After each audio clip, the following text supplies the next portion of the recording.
अरविंद कुमार स्वागत करता हूं आपके अपने YouTube चैनल सक्सेस मंत्रा बाय भव्या कश्यप में। विद्यार्थियों, आज मैं लेकर आया हूं हिंदी का एक महत्वपूर्ण टेस्ट जो सीटेट के विद्यार्थियों के लिए बड़ा ही महत्वपूर्ण है। ये टेस्ट NCERT बेस्ड है। पिछले एग्जाम में पूछे हुए प्रश्न भी इस वीडियो में समाहित किए गए हैं। चलिए देख लेते हैं पहला क्वेश्चन क्या कह रहा है। पहला क्वेश्चन है, झारखंड के एक गांव में रहने वाली एक शिक्षार्थी अपनी मातृभाषा और हिंदी जानती है। ध्यान से पढ़िएगा। झारखंड में रहने वाली एक गांव में रहने वाली एक विद्यार्थी जो है, लड़की है, शिक्षार्थी, अपनी मातृभाषा, पहले मातृभाषा को आप क्या कर लें, हाईलाइट कर लें, और हिंदी जानती है जो उसके घर और पास पड़ोस में बोली जाती है। ठीक है ना, मातृभाषा जानती है और हिंदी जानती है जो उसके घर और पास पड़ोस में बोली जाती है। दूसरा इसमें यही लिखा है कि वह विद्यालय में अंग्रेजी सीखती है। तो ये दूसरी भाषा है उसकी जो वो अंग्रेजी सीख रही है, सीखती है। कौन सी भाषाएं भाषा अर्जन के और कौन सी भाषाएं भाषा अधिगम के अंतर्गत आती हैं। ठीक है ना, आपको इन दोनों में बताना है कि मातृभाषा, हिंदी और अंग्रेजी, इन तीनों में से कौन सी अर्जन की भाषा है और कौन सी अधिगम की भाषाएं हैं। क्लियर हो गया। अब इसके पहले जब आपको हम ये स्टेटमेंट पढ़ें और इसके आंसर बताएं, उसके पहले आपको हम बताएंगे भाषा अर्जन और भाषा अधिगम होता क्या है। चलिए पॉइंट देख लीजिए, भाषा पहले अर्जन और भाषा अधिगम का। ठीक है ना, यहाँ पे देख सकते हैं आप भाषा अर्जन, ये क्या है, बालक सुनकर बोलकर भाषा ग्रहण करता है, उसे भाषा अर्जन कहते हैं। भाषा अर्जन की प्रक्रिया एक सहज, स्वाभाविक और अनौपचारिक प्रक्रिया है। ये औपचारिक प्रक्रिया नहीं है, ये अनौपचारिक प्रक्रिया है, स्वाभाविक प्रक्रिया है। बच्चा जो होता है, बालक जो होता है, वो अपने आस पड़ोस की लोकल लैंग्वेज को आसानी से सीख लेता है। घर पे जो भाषा बोली जाती है उसे आसानी से सीख लेता है, उसे भाषा अर्जन कहते हैं। वह अपने तात्कालिक और सांस्कृतिक परिवेश में बोले जाने वाली ध्वनियाँ तथा शब्दों एवं वाक्यों को ग्रहण करता है और बोलने का प्रयत्न करता है। यही हम आपको बता रहे हैं कि जो जिस परिवेश में वो रहता है उसकी ध्वनियों को वो सीखता है, शब्दों को सीखता है, वाक्यों को ग्रहण करता है और बोलने का भी प्रयत्न करता है। इसी को क्या बोल रहे हैं, भाषा अर्जन बोल रहे हैं। इसमें एक दो पॉइंट और हैं, वो पढ़ लीजिए। बालक वातावरण और लोगों के बीच अंतःक्रिया से भाषा अर्जित करता है। ये महत्वपूर्ण पॉइंट है कि बालक जो होता है वो वातावरण और लोगों के बीच अंतःक्रिया से भाषा अर्जित करता है। और लास्ट पॉइंट इसका है, इसमें बालक के सीखने की प्रक्रिया व्याकरणीय नियम से पूर्णतः अनभिज्ञ होती है। ये भी बहुत महत्वपूर्ण पॉइंट है कि इसमें व्याकरण का कोई कार्य नहीं होता है भाषा अर्जन में। अब बात करेंगे भाषा अधिगम की। ठीक है, भाषा अधिगम जो होती है वो औपचारिक शिक्षण होता है। इसमें पहला पॉइंट लिखा है, औपचारिक शिक्षण होता है और प्रयासपूर्ण होता है। जब तक बालक इसमें प्रयास नहीं करेगा तब तक वो उसे सीख नहीं सकता। जैसे उसे इंग्लिश सीखना है तो उसके इंग्लिश की एक अपनी व्याकरण होती है, उसका एक औपचारिक शिक्षण होता है, मतलब एक शिक्षक होता है जो स्पेशल इंग्लिश सिखाएगा। और जब तक बच्चा प्रयास नहीं करेगा इंग्लिश बोलने का, लिखने का, पढ़ने का, तब तक वो नहीं सीख सकता। और भाषा सीखना मतलब भाषा अधिगम कहलाता है। ठीक है ना। इसमें दूसरा पॉइंट है, भाषा व्याकरणीय नियम द्वारा सिखाई जाती है। तो अधिगम व्याकरण नियम के द्वारा सिखाया जाता है। इसमें अगला पॉइंट है, यह मुख्य रूप से द्वितीय भाषा शिक्षण से संबंधित है। तो प्रथम तो भाषा जो हो गई वो आपको ये हो गई मातृभाषा और जो वहाँ की स्थानीय लैंग्वेज है, ठीक है, वो क्या होगी, प्रथम भाषा होगी। और द्वितीय भाषा शिक्षण क्या है, वो भाषा अधिगम है। ठीक है ना। इसे सीखने के लिए औपचारिक संस्थान विद्यालय की आवश्यकता होती है। ये बहुत इंपॉर्टेंट पॉइंट है। और इसमें लास्ट पॉइंट जो है, भाषा सीखने में भिन्न भिन्न शिक्षण विधियों का प्रयोग किया जाता है। ठीक है, तो आप भाषा अर्जन समझ गए हैं, भाषा अधिगम समझ गए हैं। अब चलते हैं पहले क्वेश्चन की ओर। तो यहाँ पे ये क्वेश्चन जो कह रहा था स्टार्टिंग में, वो ये कह रहा था, चलिए जो पहले स्टार्टिंग में जो क्वेश्चन कह रहा था वो ये कह रहा था कि झारखंड में एक गांव में, ये तो हमने पढ़ ही दिया था।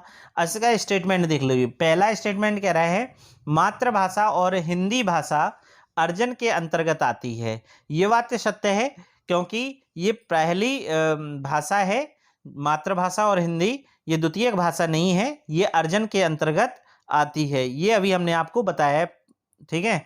दूसरा जो है, दूसरा इसमें लिखा है अंग्रेजी भाषा अधिगम के अंतर्गत आती है, ये भी सही है, तो पहला और दूसरा सही हो गया। तीसरा क्या है, हिंदी भाषा अधिगम के अंतर्गत आती है, ये काट दीजिए, ये अधिगम नहीं है, ये क्या है, अर्जन है। और चौथा जो है, क्योंकि झारखंड की बात कर रहे हैं, झारखंड में हिंदी बोली जाती है, और कोई राज्य होता जहां हिंदी नहीं बोली जाती है, जैसे मेघालय है, नॉर्थ ईस्ट में है, साउथ में है, केरला है, ठीक है ना, तो वहां पे मातृभाषा मलयालम तो समझ में आती है, लेकिन वहां पे उसकी जगह पे हिंदी की जगह पे इंग्लिश को ज़्यादा प्रेफर किया जाता है, ठीक है ना। तो अगर ये बात किसकी कर रहा है क्वेश्चन में, झारखंड की बात कर रहा है, तो झारखंड के हिसाब से देखेंगे ऑप्शन, ठीक है। बाकी आप पूरे भारत के हिसाब से ना देखिएगा। क्वेश्चन स्टेटमेंट 3 में कह रहा है हिंदी भाषा अधिगम के अंतर्गत आती है, तो अर्जन के अंतर्गत आती है, इसे काट दीजिए। और चौथा है तीनों भाषाएं भाषा अर्जन के अंतर्गत आती हैं, तो ये भी गलत हो गया, क्योंकि दो भाषाएं भाषा अर्जन के अंतर्गत आ रही हैं, हिंदी और मातृभाषा, और अंग्रेजी जो है भाषा अधिगम के अंतर्गत आ रही है। तो आपको बताना है ऑप्शन क्या है। ऑप्शन ए 1 और 2 सही है, ऑप्शन बी 3 और 4 सही है, ऑप्शन सी 1 और 4 सही है, ऑप्शन डी 4 और 2 सही है। तो इसका सही आंसर आप लोग लगा चुके होंगे, सही आंसर है पहला वाला, 1 और 2 सही है। समझ गए भाषा अर्जन क्या है, भाषा अधिगम क्या है। यहां से 2022 सीटेट में ये क्वेश्चन पूछा गया, डिट्टो यही क्वेश्चन था, और इसे हमने समझाने की आपको भरपूर कोशिश की है। आप इसे बार बार सुनिए और समझिए एक एक करके, ठीक है ना। चलिए क्वेश्चन नंबर 2 पे चलते हैं। क्वेश्चन नंबर 2 कह रहा है अमृतलाल नागर के जीवनी परक उपन्यास, उपन्यास का नाम है मानस का हंस, में जीवन का चित्रण किया गया है।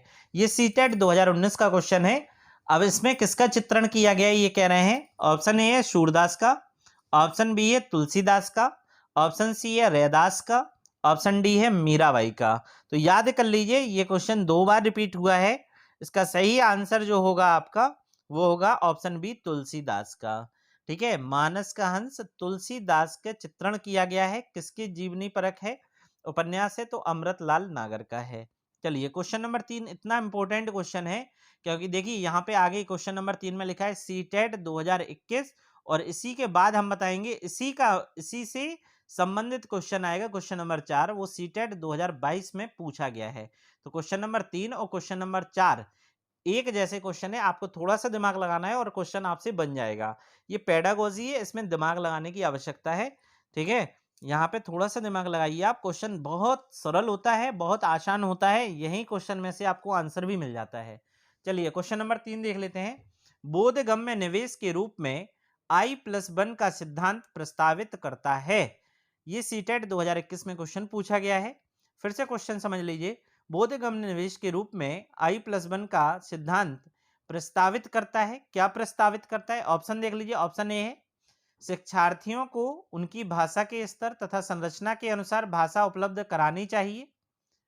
ऑप्शन बी है शिक्षार्थियों को अपनी पाठ्य पुस्तक तथा शिक्षक के माध्यम से अवसर मिलने चाहिए। ऑप्शन सी है शिक्षार्थियों को उनकी भाषा के स्तर से थोड़ा ऊपर भाषा के अवसर प्रदान करना चाहिए। और ऑप्शन डी है इसमें शिक्षार्थियों के स्तर से ऊपर पाठ्य सामग्रियों के अवसर उपलब्ध कराने चाहिए। तो आपको हम बता दें I+1 और बोधगम्य निवेश जो है वो क्या करता है, उसे हम पहले डिटेल में पढ़ लें, फिर इसका आंसर लगाएंगे, ठीक है ना। इसका डिटेल देख लीजिए, पहले डिटेल देख लीजिए। पहला पॉइंट है बोधगम्य निवेश सिद्धांत किसने प्रतिपादित किया, तो ये क्वेश्चन पूछा गया है आपके सीटेट में। ये सिद्धांत दिया है स्टीफन क्रेसन ने। किसने दिया है, स्टीफन क्रेसन ने दिया है, ठीक है ना। दूसरा पॉइंट इसमें है स्टीफन क्रेसन ने द्वितीय भाषा अधिग्रहण का सिद्धांत दिया, ठीक है। पहली भाषा अधिग्रहण और द्वितीय भाषा अधिग्रहण, तो इन्होंने कौन सा सिद्धांत दिया, द्वितीय भाषा अधिग्रहण का सिद्धांत दिया है। अगला इसमें पॉइंट है दूसरी भाषा अधिग्रहण के क्रेसन सिद्धांत में 5 मुख्य परिकल्पनाएं शामिल हैं। कौन कौन सी हैं। पहला है अधिग्रहण सीखने की परिकल्पना, दूसरा है मॉनिटर परिकल्पना, तीसरा है इनपुट परिकल्पना, चौथा है प्रभावी निष्पंदन परिकल्पना, पांचवा है प्राकृतिक आवेश आदेश परिकल्पना। ठीक है, जो इसमें तीसरा पॉइंट है इनपुट परिकल्पना, यही क्वेश्चन पूछा गया है 2022 में। ठीक है, इस पे बाद में चर्चा करेंगे जब उस क्वेश्चन पे पहुंचेंगे। इसमें जो लास्ट लिखा है, जब पर्याप्त बोधगम्य निवेश इनपुट प्रदान किया जाता है तो I+1 उपलब्ध होता है। ठीक है, चलिए क्वेश्चन नंबर तीसरे पे फिर से लौट आए हैं। तो इसका सही आंसर आपको बताए दे रहे हैं हम। इसका सही आंसर जो होगा वो शिक्षार्थियों को उसकी भाषा के स्तर से थोड़ा ऊपर भाषा के अवसर प्रदान करने चाहिए। ऑप्शन नंबर सी इसका सही होगा। ठीक है, तो ये सिद्धांत में क्या है कि जो शिक्षार्थी होते हैं, विद्यार्थी होते हैं, उनकी भाषा के स्तर में थोड़ा ऊपर भाषा के अवसर प्रदान करने चाहिए। जो वो सीखे हैं वो तो सीखे ही हैं, साथ ही साथ थोड़ा और अगर उन्हें जानकारी मिल जाए तो वो बोधगम्य निवेश के अंतर्गत आ जाता है। चलिए क्वेश्चन नंबर 4 पे पहुंचते हैं। क्वेश्चन नंबर 4 सीटेट 2022 में पूछा गया है और उसी से संबंधित है। ये फिर से आ गया निवेश परिकल्पना। निवेश परिकल्पना जो इनपुट वाला बहुत बात कर रहे थे हम आपसे, इनपुट परिकल्पना, उसी को बोलते हैं निवेश परिकल्पना। ठीक है, तो निवेश परिकल्पना अनुशंसा करती है कि भाषिक निवेश भाषिक दक्षता के वर्तमान स्तर से डैश अधिगम प्रतिफलों को सही तरह से प्राप्त करने के लिए आदर्श है। अब क्या प्राप्त करने के लिए आदर्श है? ऑप्शन देख लीजिए। ऑप्शन ए है एक चरण पीछे, ऑप्शन बी है एक चरण आगे, ऑप्शन सी है बहुत आगे, या ऑप्शन डी है समानांतर। समानांतर मतलब बराबर। तो इसका सही आंसर होगा एक चरण आगे। देखिए क्वेश्चन नंबर 3 में आप जैसे आपने आंसर लगाया था ना कि स्तर को थोड़ा ऊपर भाषा के अवसर प्रदान करने चाहिए, तो जो भाषा आपसे आती है उसके अलावा थोड़ा ऊपर, इसीलिए यहाँ पे आंसर हो गया एक चरण आगे। एक चरण पीछे नहीं जाएगा, जितना आता है उससे एक चरण आगे, उसी को बोलेंगे निवेश परिकल्पना। ठीक है, क्वेश्चन नंबर 5 पे चलेंगे। थोड़ा सा टेक्निकल था, आपसे बार बार समझिएगा, बार बार पढ़िएगा तो आ जाएगा समझ में। ठीक है, क्वेश्चन नंबर 5 पे चलते हैं। क्वेश्चन नंबर 5 कह रहा है प्राथमिक स्तर पर बच्चों की भाषाई क्षमताओं का विकास करने का अर्थ है।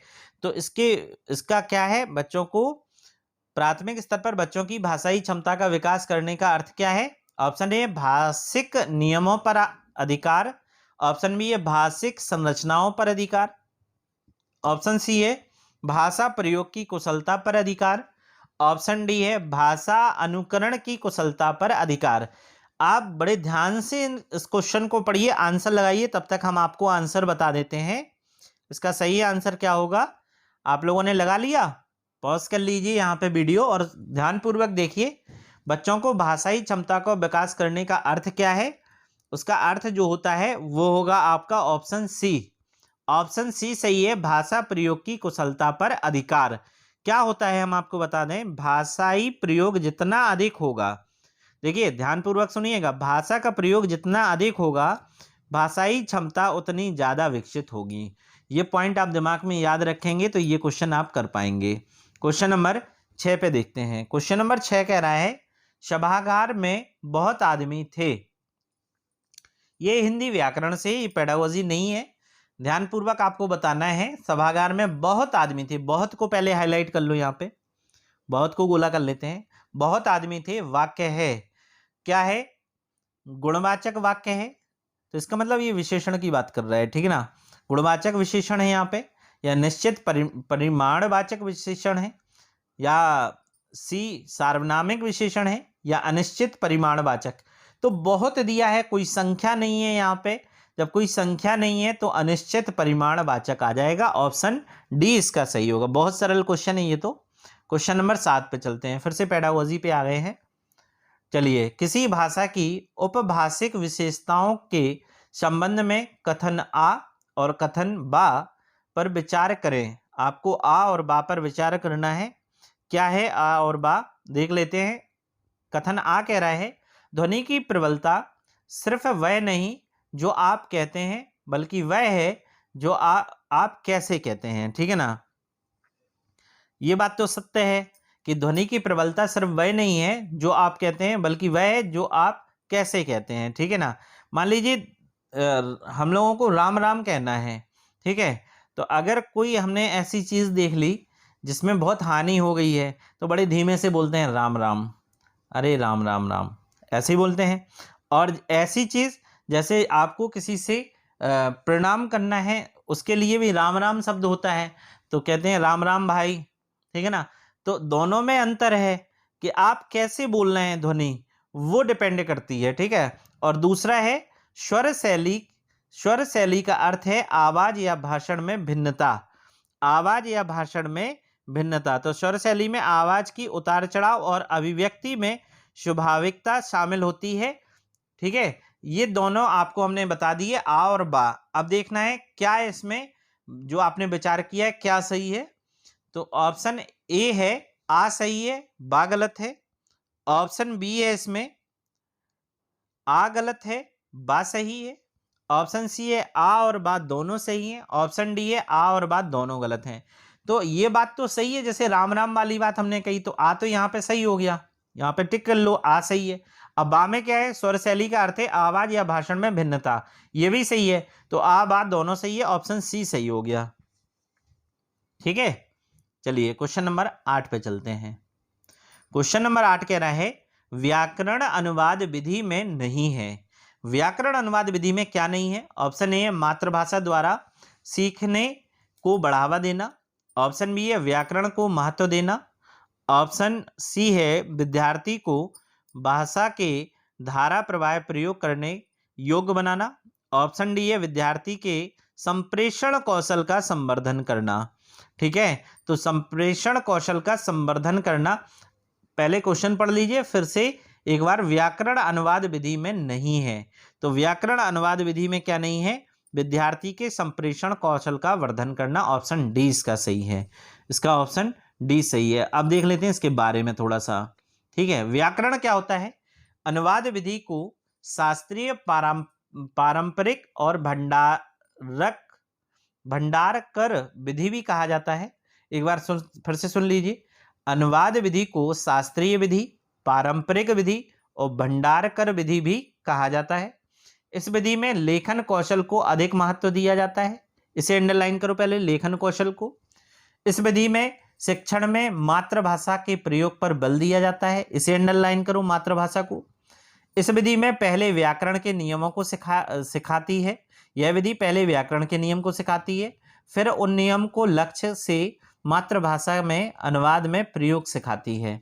तो आप यहाँ पे समझ गए होंगे कि ये मातृभाषा पे बल देता है, लेखन कौशल पे बल देता है ये विधि। तो अगर यहाँ पे क्वेश्चन पे आ जाएंगे, क्वेश्चन नंबर 8 पे फिर से आ जाइए। तो क्वेश्चन नंबर 8 पे जो कह रहा है किस विधि में नहीं है, तो मातृभाषा द्वारा सीखने को बढ़ावा देना। तो ये तो है, इसमें मातृभाषा पे बल दे रहा है, इसलिए यहाँ पे ये नहीं है कह रहे हैं ना आप।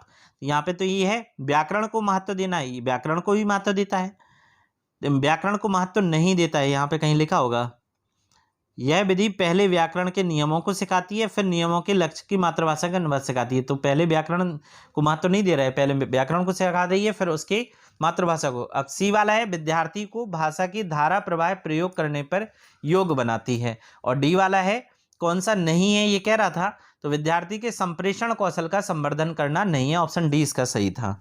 चलिए क्वेश्चन नंबर 9 पे चलते हैं। क्वेश्चन नंबर 9 है निम्नलिखित में से कौन सी भाषा, क्वेश्चन नंबर 9 है निम्नलिखित में से कौन सी भाषा शिक्षा की अवधारणा नहीं है। कौन सी भाषा शिक्षा की अवधारणा नहीं है, ये क्वेश्चन कह रहा है। ऑप्शन ए है मौन अवधि। ऑप्शन बी है त्रुटि विश्लेषण। ऑप्शन सी है घुमावदार। ऑप्शन डी है प्रश्न पोषण। तो पहले जब तक इनके बारे में नहीं जानोगे तब तक आप ये क्वेश्चन लगा ही नहीं सकते हैं। तो इसका आंसर पहले हम बता दे रहे हैं, इसका आंसर सी है घुमावदार। क्या है, घुमावदार। अब एक एक करके इनके बारे में समझ लीजिए। मौन अवधि क्या होती है, यह इस विचार पर आधारित है कि भाषा सीखने के दौरान एक शिक्षक को चुप रहना चाहिए जबकि शिक्षार्थी को संचार में लगे रहना चाहिए। शिक्षक को क्लास में चुप रहना चाहिए जबकि विद्यार्थी जो है संचार में लगे रहना चाहिए। जो बोला पढ़ाया जा रहा है, मान लीजिए वो कोई बुक पढ़ रहा है, कोई किताब का उच्चारण कर रहा है तो उसमें अगर शिक्षक बार बार टोकेगा तो वो नहीं कर पाएगा। तो शिक्षक को चुप रहना चाहिए, जबकि विद्यार्थी को संचार में लगे रहना चाहिए ताकि वे भाषा का कुशलता से उपयोग कर सकें। इसे बोलते हैं मौन अवधि। मौन अवधि किसके लिए बोला जा रहा है? शिक्षक के लिए। ठीक है, यहाँ पे दूसरा है पृष्ठ पोषण। दूसरा कौन सा है? पृष्ठ पोषण। ये क्या है? पृष्ठ पोषण एक ऐसी प्रक्रिया है जिसमें विद्यार्थियों को उनकी त्रुटियों को बताया जाता है कि उसमें गलत क्या है, ताकि विद्यार्थी त्रुटियों को सुधार सके। इसी को बोलते हैं पृष्ठ पोषण। और तीसरा है त्रुटि विश्लेषण। तीसरा कौन सा है? त्रुटि विश्लेषण है। इसमें क्या होता है समझ लीजिए। त्रुटि विश्लेषण में, त्रुटि विश्लेषण एक ऐसी विधि है जिसका उपयोग आमतौर पर छात्र त्रुटियों के कारण की पहचान करने के लिए किया जाता है जब वे लगातार गलतियां करते हैं। अगर कोई छात्र लगातार गलतियां कर रहा है तो ऐसी स्थिति में त्रुटि विश्लेषण का उपयोग किया जाता है। ठीक है, अब क्वेश्चन नंबर 9 पे फिर से आ जाते हैं। क्वेश्चन नंबर 9 ये कह रहा था कि कौन सी भाषा शिक्षा की अवधारणा नहीं है? तो मौन अवधि अवधारणा है, अभी हमने बताया है आपको। ठीक है, इसमें शिक्षक शांत रहता है, बच्चा पढ़ता रहता है, संवाद करता है।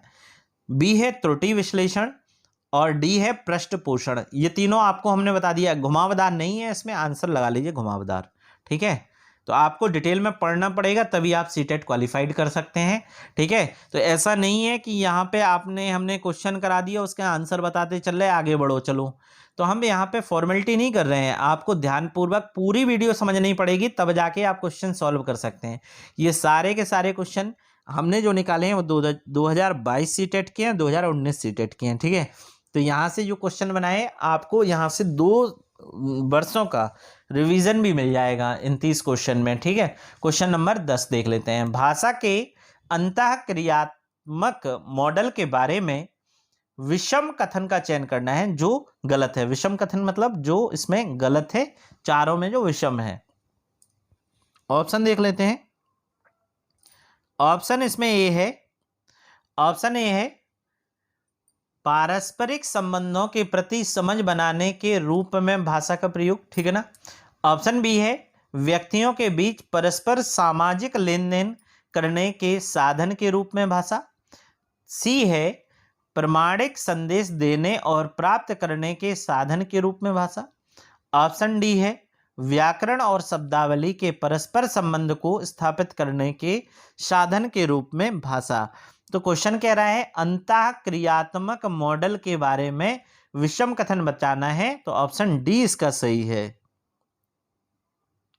क्योंकि बालक जो होता है, बालक वातावरण और लोगों के बीच अंतःक्रिया के माध्यम से भाषा को अर्जित करता है। तो अंतःक्रियात्मक जो भाषा होती है वो मान लीजिए मोहल्ले में बालक दूसरे बालकों के साथ खेल रहा है तो वहाँ पे जो भाषा सीख रहा है वो अंतःक्रियात्मक मॉडल पर आधारित भाषा है। तो वहाँ पे ना तो व्याकरण की बात करेगा वो बालक, ना ही वहाँ पर कोई विशेष शब्दावलियों की बात करेगा। ठीक है ना, तो ऑप्शन डी यहाँ पर विषम था, ये सही है। ठीक है, क्वेश्चन नंबर 11 कह रहे हैं। क्वेश्चन नंबर 11 बहुत इंपॉर्टेंट है, कई बार एग्जाम में आया है सीटेट की। छोटे बालकों की कल्पना शक्ति का विकास करने का सर्वाधिक उपयुक्त माध्यम है। छोटे बालकों की कल्पना शक्ति का विकास करने का सर्वाधिक उपयुक्त माध्यम क्या है? महापुरुषों की जीवनियां। अब मान लीजिए बालक 3 साल का है या 2 साल का है, 2.5 साल का है, 4 साल का भी मान लो बालक है और उसे महापुरुषों की जीवनियां बताने लगो। 3 साल का बालक है, वो बेचारा महापुरुषों को जानता नहीं है, केवल परिवार के सदस्यों को जानता है, विद्यालय वो गया नहीं है। अब उससे कहो महात्मा गांधी या सुभाष चंद्र बोस बेटा ऐसे थे, उन्होंने ये कार्य किए, उन्होंने सविनय अवज्ञा आंदोलन किया, भारत छोड़ो आंदोलन किया, 1915 में गांधी जी वहां से आए दक्षिण अफ्रीका, तो उसे कोई मतलब नहीं बैठ रहा है, तो ये काट दीजिए, ये तो गलत है। फिर बी वाला देख लेते हैं, परियों की कहानी, यहाँ छोड़ देते हैं इसे। सी वाला देख लेते हैं, रसानुभूत की कविताएं, जिसमें कविताएं ऐसी जिसमें रस है। मान लीजिए वीर रस की कविता आप सुना रहे हैं उसे, बालक को, 2-2.5 साल 3 साल के बालक को, छोटा बालक है ना यहाँ पे, तो 3 साल, तो ये भी काट दीजिए, कविता से कोई नहीं होगा उसे। और पौराणिक कथाएं, रामायण महाभारत आप सुना रहे हैं तो भी नहीं होगा। अब अगर आपने ऐसे बालक या बालिकाओं को परियों की कहानियां सुना दी कि बेटा एक एंजल है, एक परी है, उसके हाथ में छड़ी होती है, वो ऐसे कर देती है तो क्या हो जाता है, वो उड़ जाती है, यहाँ चली जाती है। बड़ा इंटरेस्टिंग होता है, बच्चे बड़े ध्यान से सुनते हैं। तो आंसर क्या होगा इसका? आंसर बी होगा। ठीक है, चलिए क्वेश्चन नंबर 12 पे चलते हैं। क्वेश्चन नंबर 12 भी इंपॉर्टेंट है। भाषाई कौशलों के संदर्भ में कौन सा कथन सत्य है?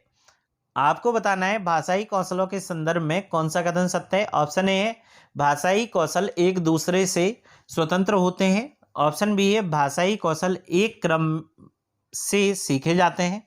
ऑप्शन सी है भाषाई कौशल एक दूसरे को प्रभावित नहीं करते। ऑप्शन डी है भाषाई कौशल एक साथ सीखे जाते हैं, क्रम से नहीं। ठीक है, तो अब हम आपको बता दें कि जब तक आप इसके डिटेल नहीं पढ़ेंगे तब तक ये क्वेश्चन नहीं कर पाएंगे। पहले इसका डिटेल पढ़ लो बेटा, ठीक है ना।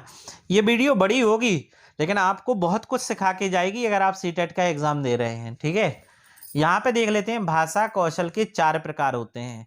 पहला है सुनना, श्रवण कौशल।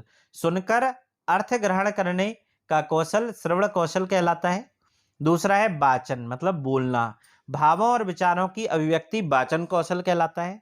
तीसरा है पढ़ना, पठन कौशल है, पढ़कर अर्थ ग्रहण करने के कौशल को पठन कौशल कहते हैं।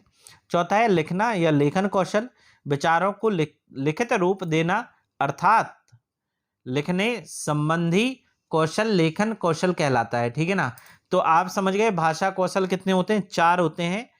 सुनना, बोलना, पढ़ना, लिखना, चारों को दिमाग में डाल लीजिए। ठीक है ना। अब यहाँ पे दिया है मानव अपने विचारों का आदान प्रदान सुनकर, बोलकर, पढ़कर और लिखकर करता है। ये बात क्लियर हो गई, अभी हमने आपको समझाई है।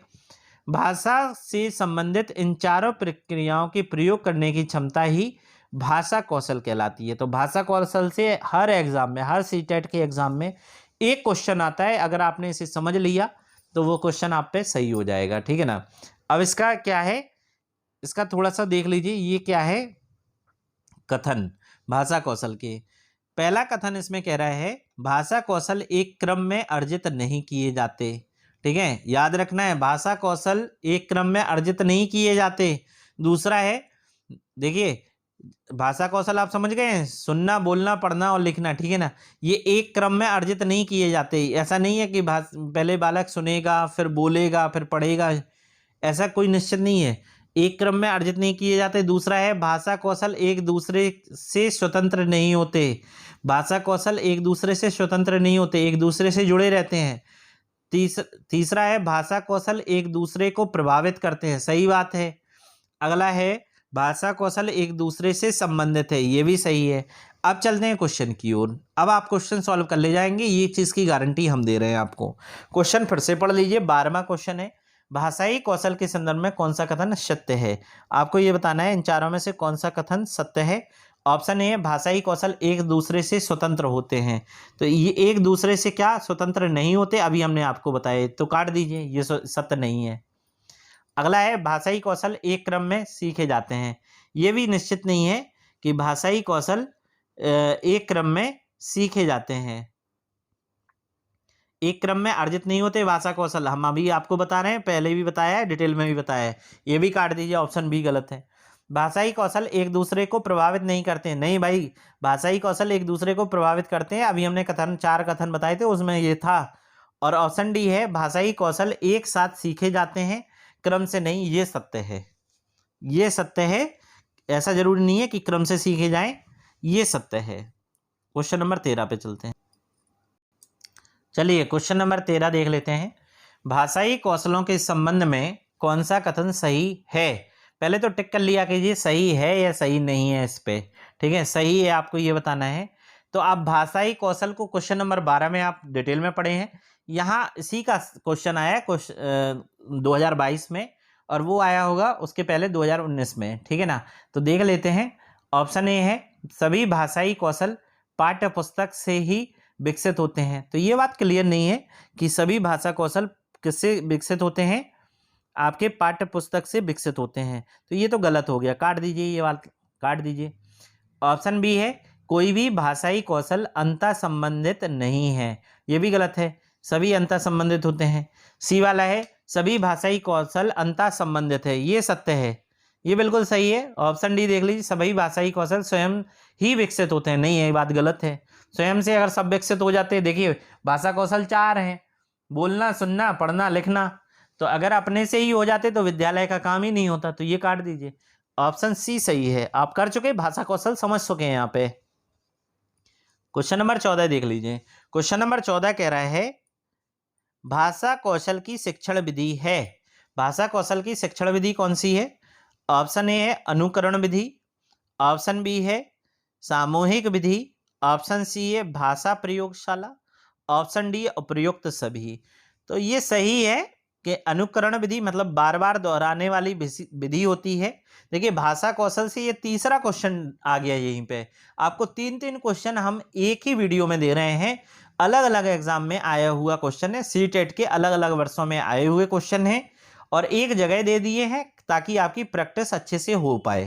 ठीक है, तो आपको केवल वीडियो, देखिए वीडियो बड़ा हो सकता है लेकिन वीडियो में बहुत अच्छा कंटेंट आपको मिलेगा, उससे आपको क्या हो जाएगा, तैयारी अच्छी होगी आपकी। यहाँ पे है अनुकरण विधि, बार दोहराने वाली विधि होती है। सामूहिक विधि, बच्चा जो होता है वो क्या करेगा, सामूहिक रूप से भाषा कौशल को सीखेगा। भाषा प्रयोगशाला विधि, ये भी सही है। उपयुक्त इसका सभी सही होगा, ऑप्शन डी सही कर लो इसका, ऑप्शन डी सही है। चलिए क्वेश्चन नंबर 15 पे चलते हैं। क्वेश्चन नंबर 15 कह रहा है लेखन की प्रक्रिया उपागम में क्या क्रम सम्मिलित है। प्रक्रिया उपागम में क्या क्रम सम्मिलित है, आपको ये बताना है। ऑप्शन ए है प्रारूपण, ऑप्शन बी है मानस मंथन, ऑप्शन सी है तीसरा जो है स्टेटमेंट है संपादन, और चौथा स्टेटमेंट है दोहराना। तो आपको हम बता दें कि अगर लेखन की प्रक्रिया आपसे कह दी, लेखन की प्रक्रिया जानते हैं, जैसे आपसे उसने कह दिया निबंध लिखना है, निबंध आपको लिखना है, किसी पर भी निबंध लिखना है, जैसे उसने कहा कि ग्लोबल वार्मिंग पे निबंध लिखना है, तो आपको सबसे पहले दिमाग में क्या आएगा, क्या आप क्या करेंगे निबंध में, स्टार्टिंग में क्या करेंगे, आपके दिमाग में आएंगी कुछ चीज़ें कि हम क्या लिखें, सबसे पहले क्या लिखें। ठीक है, तो आपको मानस मंथन होगा दिमाग में कि आपको क्या लिखना है और कैसे लिखना है। तो दूसरे नंबर पे सबसे पहले टिक करो, सबसे पहले दूसरे नंबर पे टिक करो। ठीक है, मानस मंथन होगा। अब मानस मंथन हो गया तो ऑप्शन बी में मिल गया आपको, ऑप्शन बी सही हो गया। आया समझ में? तो अगर आपको पूरे आ रहे हैं तो ठीक है, नहीं आ रहे हैं तो आपने कोई ऐसी उसकी नींव पकड़ ली, उसी से आपके आंसर सही हो जाते हैं। ठीक है ना, दूसरा पकड़ लिया आपने, मानस मंथन करेंगे, फिर इसके बाद प्रारूपण, फिर इसके बाद दोहराना, और बाद में सबसे बाद में आ जाएगा संपादन। बाद में आप फाइनली इसे टच करेंगे, संपादन करेंगे। ठीक है ना, तो तीसरा वाला देख लेते हैं। विद्यार्थियों, अगर आपको वीडियो की क्वालिटी, वीडियो का कंटेंट और हमारे चैनल के टीचरों की मेहनत पसंद आ रही है तो वीडियो को लाइक और शेयर ज़रूर कीजिए। कमेंट बॉक्स में अपना फीडबैक ज़रूर दें कि हमें कैसा लगा। साथ ही साथ जो विद्यार्थी हमारे पहली बार चैनल पर विज़िट कर रहे हैं वो हमारे चैनल को सब्सक्राइब कर लें, बेल आइकन को दबाना ना भूलें, नोटिफिकेशन आपके पास सबसे पहले पहुंच सके। क्वेश्चन नंबर 16 पे चलते हैं। क्वेश्चन नंबर 16 है सरहपा का संबंध निम्नलिखित में से किससे है। आपको बताना है सरहपा का संबंध निम्नलिखित में से किससे है। तो ऑप्शन देख लीजिए, ऑप्शन ए है रासु काव्य, ऑप्शन बी है सिद्ध साहित्य, ऑप्शन सी है नाथ साहित्य, ऑप्शन डी है जैन साहित्य। तो इसका सही आंसर लगा लीजिए, कई बार एग्जाम में पूछा गया है। ऑप्शन बी इसका सही है सिद्ध साहित्य। क्वेश्चन नंबर 17 पे चलते हैं। क्वेश्चन नंबर 17 है माँ के द्वारा शिशु को बोली जाने वाली दुलार की भाषा। आप समझ रहे हैं, शिशु घर पे है, छोटा है, दुलार में माँ कौन सी भाषा बोलती है, आप जानते हैं माँ उसे जो बोलती है कौन कौन सी भाषा बोलती है सभी जानते हैं। किस रूप में बेहतर जान सकते हैं, अब किस रूप में बेहतर जान सकता है शिशु ऐसी भाषा। ए है बबलाना, मतलब स्वर व्यंजन वाली भाषा होती है ये। ऑप्शन बी है अनुकरण के माध्यम से, अगर बार बार माँ दोहरा रही है तो वो बेहतर तरीके से समझ पाए। ऑप्शन सी है बाल निर्देशित वाचन, जो बच्चे को घर पे बुलाती है माँ जैसे उसने बाबू बोल दिया, सोना बोल दिया, बेटा बोल दिया, चीकू बोल दिया, ठीक है ना। तो उसे क्या है, बाल निर्देशित वाचन है, ये बार बार माँ उसी नाम से दोहरा रही है। ऑप्शन डी है सक्रिय अनुकूलन। तो आप बताइए, जो अगर माँ उसे बार बार दोहरा रही है वही वाली जो निर्देशित वाचन है, बाबू, सोना, चीकू, बेटा, गधा, परी, ठीक है ना। तो ये सब क्या है, वो बाल निर्देशित वाचन है। ऑप्शन सी सही है इसका। चलिए क्वेश्चन नंबर 18 पे चलते हैं। देखो और लिखो शिक्षण विधि प्रयुक्त होती है। देखो और लिखो शिक्षण विधि प्रयुक्त होती है। ऑप्शन ए मौखिक रचना में, ठीक है। ऑप्शन बी निबंध रचना में। ऑप्शन सी शुद्ध अभिव्यक्ति में। ऑप्शन डी उपरोक्त सभी। तो यहाँ पे आपको बता दें कि जैसे विद्यालय में आपके टीचर आपसे कहते थे छोटे में कि बेटा आपको क्या इमला लिखनी है, क्या लिखनी है, इमला लिखनी है। तो आपको उन्होंने क्या दे दी, किताब दे दी कि फर्स्ट पैराग्राफ आपको देख के लिखना है। तो आप उसे कॉपी पर नोट डाउन कर रहे हैं। तो टीचर वहाँ क्या देख रहा है, टीचर ये देख रहा है कि आप उसे शुद्ध वर्तनी लिखें। तो शुद्ध अभिव्यक्ति इसमें सही होगा। ऑप्शन सी इसका सही है। क्वेश्चन समझ में आ गया, आंसर समझ में आ गया होगा। क्वेश्चन नंबर 19 पे चलते हैं। क्वेश्चन नंबर 19 देखने में थोड़ा सा अटपटा लग रहा है आपको, लेकिन हम समझा दे रहे हैं। 5वीं कक्षा की सुहानी, पांचों, अब पा के ऊपर चंद्रबिंदी है और चा के ऊपर चंद्रबिंदी है, ठीक है। कहें, कहें में डबल चंद्रबिंदी, एक बिंदी लगा दी, एक चंद्रबिंदी उसने लगा दी। किसने, सुहानी ने। आंखें, दोनों चंद्रबिंदी लगा दी, दोनों, इसमें भी चंद्रबिंदी लगा दी। आदि शब्द लिखती है। आप सुहानी के लेखन क्षमता के बारे में क्या कहेंगी। अब आपको देखना है, बड़े ध्यान से आपको पढ़ना है। ऑप्शन देख लीजिए। ऑप्शन ए है वह अनुनासिक चिन्ह का प्रयोग बिल्कुल नहीं जानती। ऐसी बात नहीं है कि वह नहीं जानती होती। अगर नहीं जानती होती तो अनुनासिक जिसे चंद्रबिंदु कहते हैं वो बार बार नहीं लगा रही होती वो, ठीक है ना। तो ऑप्शन यहाँ पे ए जो है वो गलत हो गया। ऑप्शन बी है वह अनुनासिक चिन्ह के प्रयोग के प्रति सजग है। तो प्रयोग के प्रति सजग नहीं है, इसीलिए ये गलत कर रही है बार बार। तो ऑप्शन बी यहाँ पे गलत हो गया। ऑप्शन सी है वह अनुनासिक चिन्ह के प्रयोग के प्रति लापरवाह है, यह भी गलत हो गया। ऑप्शन डी है वह अनुनासिक चिन्ह के नियम का अति सामान्यीकरण करती है। तो अति सामान्यीकरण करती है, बार बार वो उसे समझ नहीं आ रहा है कि ये चिन्ह कैसे लगाया जाता है, इसलिए वो बार बार गलत कर रही है। इसीलिए यहाँ पे क्या है, ये अति सामान्य, अगर वो सामान्यीकरण करती तो सही लगता। अगर उसने अति सामान्यीकरण मतलब ज्यादा से ज्यादा लगा दिए तो अति सामान्यीकरण, तो भाषा का प्रयोग में वो गलत, लेखन क्षमता वो गलत कर रही है यहाँ पे, ठीक है। तो ऑप्शन डी सही है। समझ में आ गया। क्वेश्चन नंबर 20 देख लेते हैं। क्वेश्चन नंबर 20 कह रहे हैं मानव मस्तिष्क में सार्वभौमिक व्याकरण नियम के एक समूह के रूप में होती है। यह विचार किसने प्रतिपादित किया।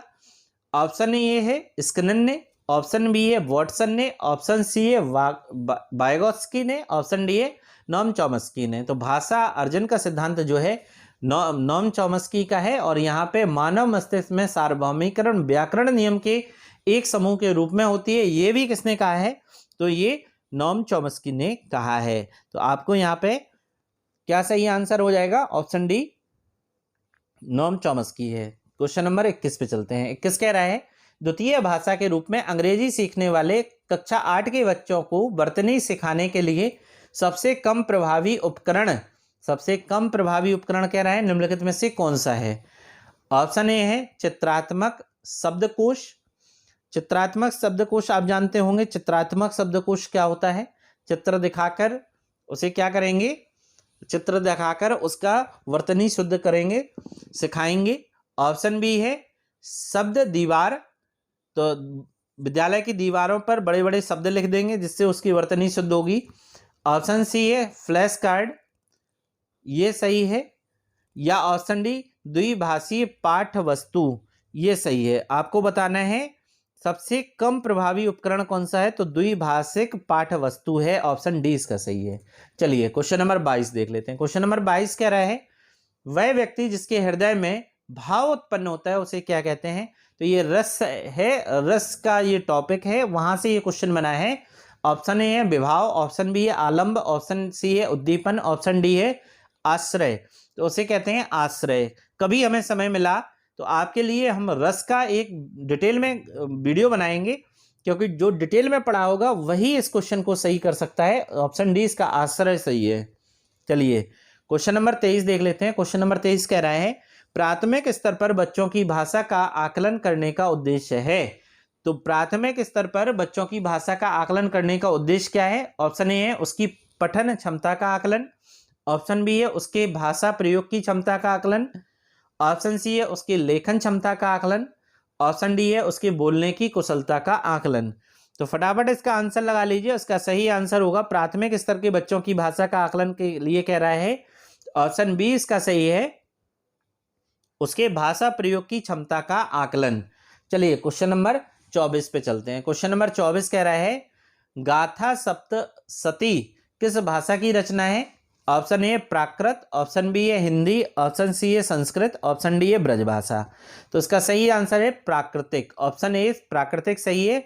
इसके बारे में समझ लीजिए, गाथा सप्तशती जो है वो हाल द्वारा रचित क्या है, पुस्तक है गाथा सप्तशती, और किस भाषा में? प्राकृत भाषा में है।